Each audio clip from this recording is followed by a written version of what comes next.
जे तुम्हाला देवाने दाखवलेलं आहे त्याच गोष्टी तुम्ही लोकांना दाखवणार. हालेलुया.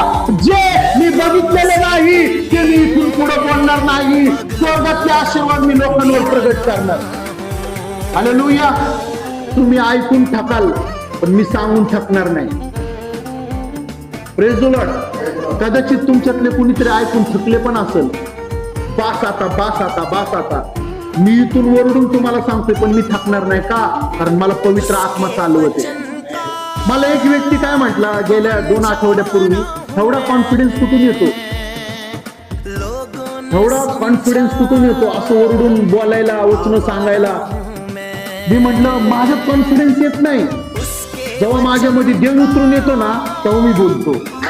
जे माझ्यातून देव बोलतो ना परमेश्वर त्याच्याद्वारे ते करतो. कारण लिहिलेलं आहे हालेलुया, जे तू मागणार, जे तू बोलणार तेच तुझ्याद्वारे होणार.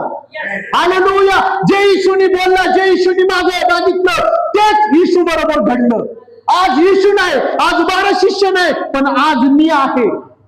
हालेलुया. आज मी आहे. अख्खा स्वर्ग बाजूच्या